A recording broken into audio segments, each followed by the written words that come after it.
SK M institute IGNOU students के लिए अलग से स्पेशल बैच चलाता है। इंस्टीट्यूट का लक्ष्य और प्रयत्न इग्नू के स्टूडेंट्स जिन्हें कमजोर आंका जाता है, स्पेशल बैच के माध्यम से देश की सबसे प्रतिष्ठित नौकरी के लिए तैयार करना है। ग्रेजुएशन बीए से करने वाले विद्यार्थियों का स्ट्रॉन्ग पॉइंट आर्ट्स विषय है। आर्ट्स के विषय अवसर के दरवाजे खोल सकते हैं, क्योंकि देश की सबसे प्रतिष्ठित सरकारी नौकरी आईएएस पीसीएस परीक्षाएं मुख्य रूप से आर्ट्स विषयों पर आधारित है। इन परीक्षाओं में इंजीनियर्स और डॉक्टर्स आर्ट्स के विषयों को पढ़कर परीक्षा निकाल लेते हैं, जबकि आर्ट्स के स्टूडेंट्स इस एग्जाम की तैयारी केवल इस डर से नहीं करते क्योंकि उन्हें लगता है कि यह मुश्किल है। मेरा सुझाव है कि आपका जो भी लक्ष्य है, जैसे रेलवे, बैंक, पुलिस या प्राइवेट जॉब, इनके साथ साथ 2 से 3 घंटा इस परीक्षा की तैयारी में अवश्य दे, क्योंकि समय का सदुपयोग भविष्य में सुनहरा अवसर देगा। इस परीक्षा में बैठना ही अपने आप में प्रतिष्ठा का विषय माना जाता है। यदि आप स्कूल से ही पढ़ने में अच्छे रहे हैं, तो बिना कोचिंग के सेल्फ स्टडी से भी तैयारी पूरी कर सकते हैं, बस आपका समय और मेहनत अधिक लगेगा। मेरा अनुभव है कि यदि कमजोर स्टूडेंट्स भी सही दिशा एवं मार्गदर्शन में तैयारी शुरू करें तो आत्मविश्वास के साथ परीक्षा दे सकते हैं। एसके एम इंस्टीट्यूट में आर्ट्स के स्टूडेंट्स के लिए स्पेशल बैच चलाया जाता है। अर्जुन बैच में केवल 10 स्टूडेंट्स सीमित रखे जाते हैं, ताकि हर स्टूडेंट्स पर पूरी तरह से ध्यान दिया जा सके। अलग अलग स्टूडेंट्स की जरूरतों के हिसाब से 3 अलग बैच है और रिजनेबल फीस जो 500 रुपए प्रति महीना से शुरू है। बैच में रजिस्ट्रेशन के लिए टारगेट 10 लिखकर दिए गए नंबर पर व्हाट्सएप कीजिए।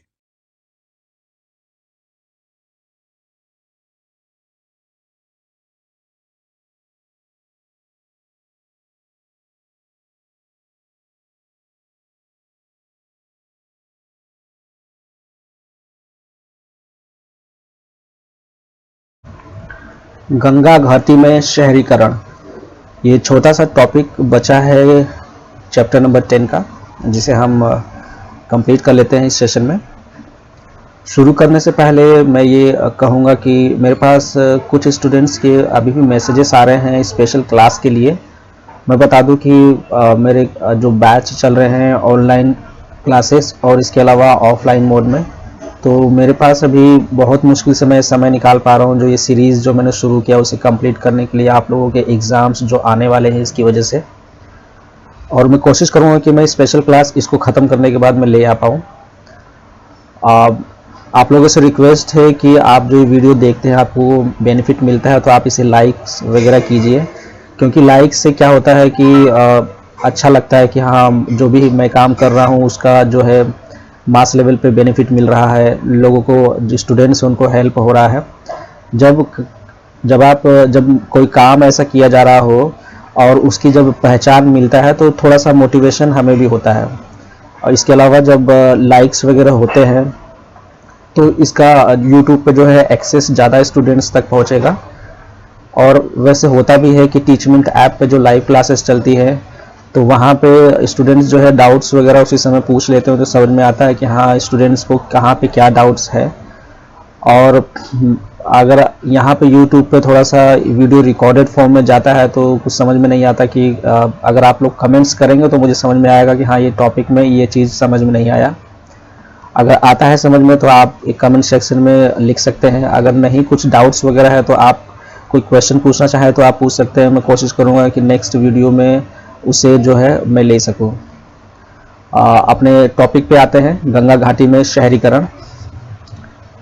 जब हम शहरीकरण की बात करते हैं तो ऑब्वियसली जो गांव देहात है, पहले कोई इलाका जो है वहाँ पे लोग आकर के बसे होंगे, कुछ समय वहाँ पे जो है जो बेसिक गतिविधियाँ हैं, जो जीवन जीने के लिए जो बेसिक रिक्वायरमेंट है, उस हिसाब से लोग वहाँ पे रहे होंगे। और धीरे धीरे जो है वो जगह जो है अपने एडवांस लेवल पे पहुँचने लगा होगा। इस तरह से शहरीकरण होता है। किसी भी जगह पे लोग आके बसते हैं, ठीक है, और जब वहाँ पे कोई किसी जगह पे कोई जो अगर जनजाति आकर के बसती है तो वह जगह अपने आप में एक स्पेशल होगा। जैसे कि नदी के किनारे जहाँ पानी अवेलेबल है, जहाँ पे खाने पीने की वस्तुएं अवेलेबल है, ठीक है। ऐसे नहीं कि कोई सूखे जहाँ बियाबान जंगल भी ना हो वहाँ पे कोई नहीं बसेगा जा कर के।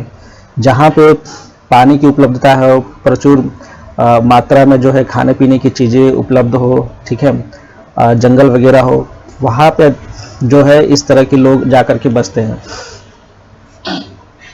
तो जब इस तरह के जगह पे लोग बसते हैं तो आसपास फिर और भी बस्तियां धीरे धीरे बसने लगती हैं, जो धीरे धीरे आकर के जो बस्तियां हैं, जो गांव है, वो अपने विशाल रूप में होने लगते हैं। या इस तरह से होता है, कहीं पे एक छोटा सा गांव बसा, फिर उसके थोड़ी दूर पे एक छोटा और गांव बसा, फिर थोड़ी दूर पे एक छोटा और गांव बसा। तो क्या होता है कि सब लोग इसी तरह से बसते चले गए। कुछ समय बाद जो है, जब कुछ समय पहले तो लोग खाना बदोश हुआ करते थे, एक जगह से एक जगह एक मौसम में रहते थे, फिर दूसरी जगह चले जाते थे इस तरह से।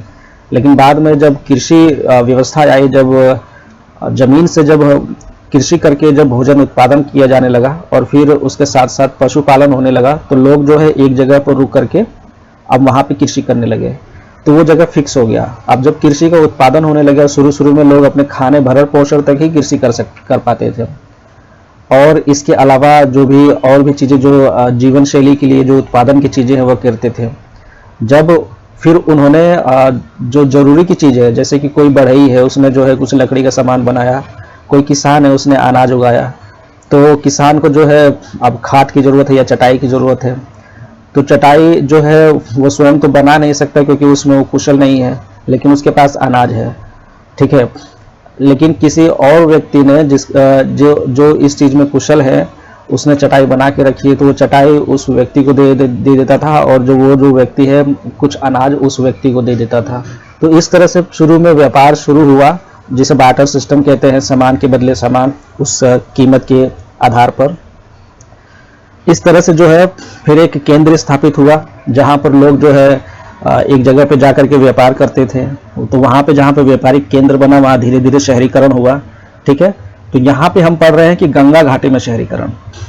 तो शहरीकरण को और गांव को विभेद करने के लिए क्या ऐसा चीज़ें हैं जो हम मोटे तौर पे कह सकते हैं कि ये शहर है और ये गांव है। ऑब्वियसली जो गांव है वहाँ पे हमको बहुत ही सिंपल चीज़ें दिखेंगी, लेकिन जो शहर है वो थोड़ा सा कॉम्प्लेक्स होता है। एक व्यक्ति थे गार्डन वी चाइल्ड, उन्होंने अपने प्रपत्र द अर्बन रिवोल्यूशन में ऐसे 10 पॉइंट्स दिए। उन्होंने बोला कि ये 10 ऐसी पॉइंट्स है जिन कसौटियों पर हम कह सकते हैं कि हाँ, ये शहरीकरण हो रहा है या ये शहर की विशेषताएं हैं। हालांकि उन्होंने ये जो अध्ययन था वो मेसोपोटामिया के शहरीकरण पर उनका ये अध्ययन आधारित था। आप लोग जानते होंगे मेसोपोटामिया दुनिया का सबसे पुराना शहर है, पुराने शहरों में से एक माना जाता है, ठीक है। तो उन्होंने जो 10 विशेषताएं उन्होंने बताई कि जो शहर है वो अपने आकार में बड़ा होगा, बड़ी बस्तियां होंगी। गांव जो है छोटी बस्तियों के होते हैं और शहर जो है वो अपने आकार में बड़े होते हैं। इसके अलावा वहाँ पे शिल्प विशेषज्ञता होगी, लोग शिल्पकारी में जो है महारत हासिल किए होंगे। इसके अलावा अधिशेष का केंद्रीकरण, यहाँ अधिशेष का मतलब है जो उत्पादन की चीज़ें हैं, ठीक है, उसका भंडारण, केंद्रीकरण उसका, ये जो है विशेषता है शहर की।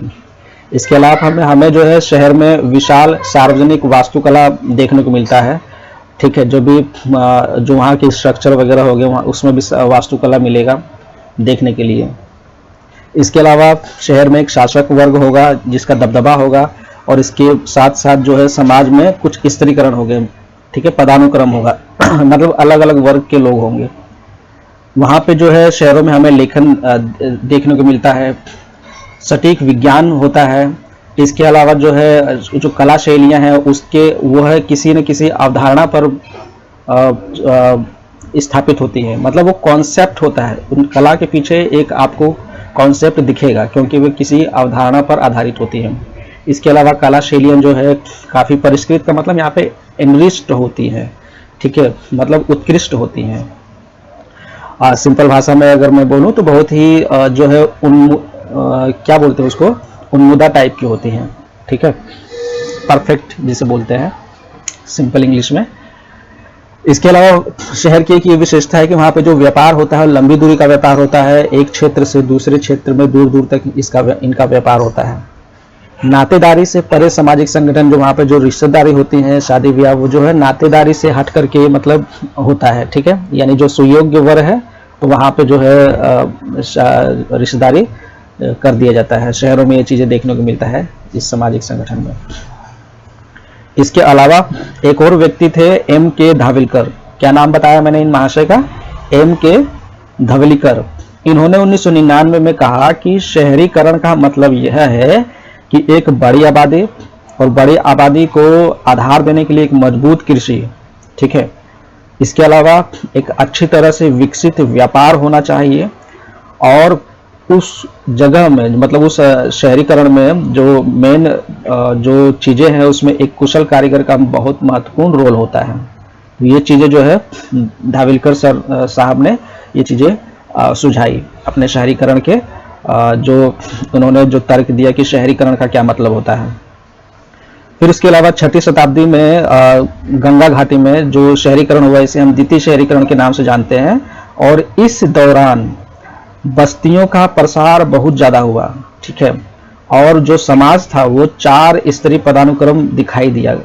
हम पर्टिकुलरली गंगा घाटी शहरीकरण की बात कर रहे हैं, तो यहाँ पे 4 स्तरीय पदानुक्रम भारतीय परिप्रेक्ष्य में जो वर्ण व्यवस्था थी, ठीक है, ब्राह्मण वैश्य ब्राह्मण क्षत्रिय वैश्य और शूद्र, ठीक है, तो ये कर्म के कार्य के आधार पर जो ये कार्य करते थे उसके आधार पर हमने ये 4 वर्ग देखे। ब्राह्मण जो है वो बेसिकली जो है पुरोहित वर्ग हो गया, शासक वर्ग हो गया। क्षत्रिय जो है वो जो राजा वगैरह जो होते थे, ठीक है, सेनापति वगैरह जो होते थे जिनका काम था जो युद्ध से रिलेटेड फौजी जैसे आज मिलिट्री है उस तरह से, तो ये जो है इनको क्षत्रिय बोला गया। जो व्यापार से संबंधित थे उन्हें वैश्य बोला गया, और जो लेबर क्लास से संबंधित थे, ठीक है, चाहे वो एग्रीकल्चर हो, कृषक हो, या जो है और भी कोई भी लेबर क्लास हो, से जो है शूद्र कहा गया। ये लेमन टर्म में जो एक्सेप्टेड जो परिभाषा है वर्ण सिस्टम का, ये मैंने बताया है। तो इस तरह के पदानुक्रम दिखाई देते हैं। इसके अलावा जो गंगा घाटी शहरीकरण में जो कृषि है, कृषि ने बहुत मजबूत आधार प्रदान किया। यहाँ पे अलग अलग तरह के जो है अनाजें जैसे कि जौ, दाल, गेहूं, चावल का उत्पादन किया जाता था, और हमें ये भी देखने को मिला है कि इनका अधिशेष होता था, भंडारण बेसिकली।